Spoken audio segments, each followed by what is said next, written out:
Sziasztok gyerekek, egy humoros elszólást olvastam egy cikkben a neten, és mindig értékelem a jó humort, akkor is, hogyha engem bírálnak, de azért ügyesen, humorosan vagy kigúnyolnak, akkor jót tudok nevetni rajta.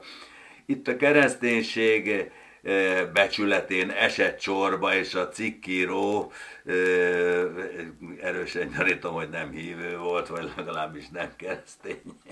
Egy eléggé ironikus beszólással fűszerezte a, a cikkét, de nagyon tetszett. Amerikában történt meg az eset, egy pappal és egy fiatal lányjal, és a papa templomban volt, amikor meglátta a fiatal lányt, és hát szemrehányást tett neki, hogy látta őt traktort vezetni. Most ez nem valami vallási előírásból történhetett, ez sugallja a cikk, hogy ugye egy nőnek tilos lenne traktort vezetni, hanem a pap ilyen tekintélyelvű és atyáskodó természetű volt, és úgy gondolta, hogy egy nőnek az veszélyes foglalatosság, hogyha traktort vezet, és egy lány, 16 vagy 17 éves lány, tehát 16 volt, ne vezessen traktort, és gondolta, hogy ő majd ott tekintélyelvűen rászól, hogy láttalak traktort vezetni, meg ne lássam még egyszer, mert a bajod lehet belőle, és talán volt is valamilyen élménye az életében, hogy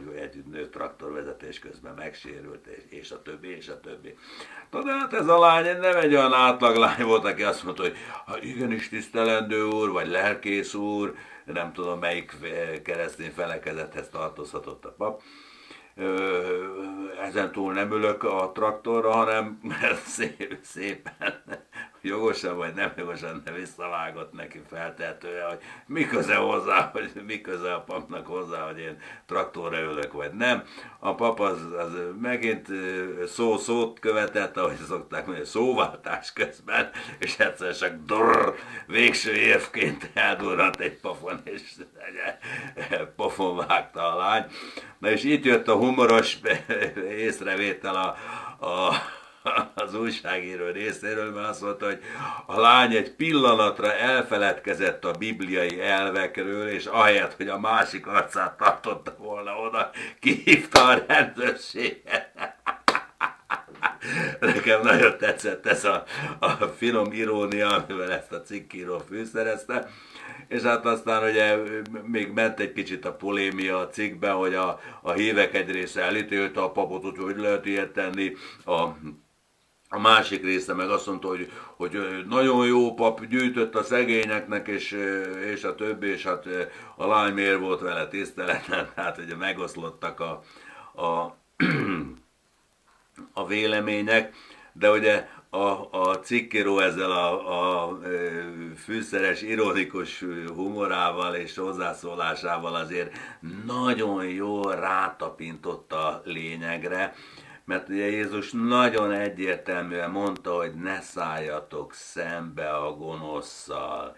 És itt nem a traktort vezető lány feledékenységére gondolok, mert egyébként ő is egy pillanatra elfeledkezett arról, hogy a másik arcunkat kell oda tartani, hanem ugye a rosszal való szembeszállás az ítélkezésből fakad, hogy a világot jóra és rosszra osztjuk ketté. Tudom, 127-szerre mondom már, de ezt nem lehet eleget mondani. És aztán ugye az a szegény lelkész ugye jót akart, de nem jót kell akarni. Ezt már annyiszor elmondtuk. És senki sem jó egyedül, csak az Isten, mondta Jézus, aki fölhozza napját jóra, rosszra egyaránt.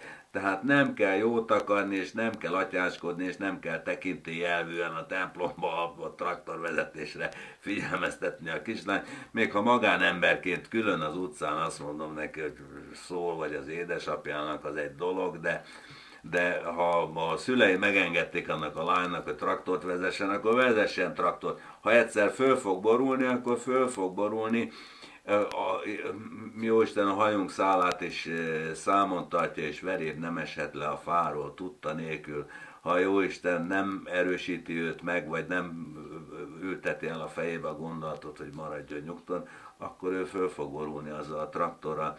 Tehát ne szálljunk szembe a gonoszszal, ezt üzenem a lelkész úrnak, a fiatal lánynak, meg azt is, hogy hát a másik oldalon kellett volna tartani, elfeledkezett a bibliai elvekről, mert ha az utcán őt szájon vágja mondjuk egy másik férfi, vagy egy paraszt, vagy egy rendőr azért, mert ő arcot vezetett, hát azért a polgári törvénykönyv értelmében tehetett volna följelentést, de mint hívő, a pappal, annak a jézusi tanítás szellemében keresztényként szerintem nem. Sziasztok, gyerekek!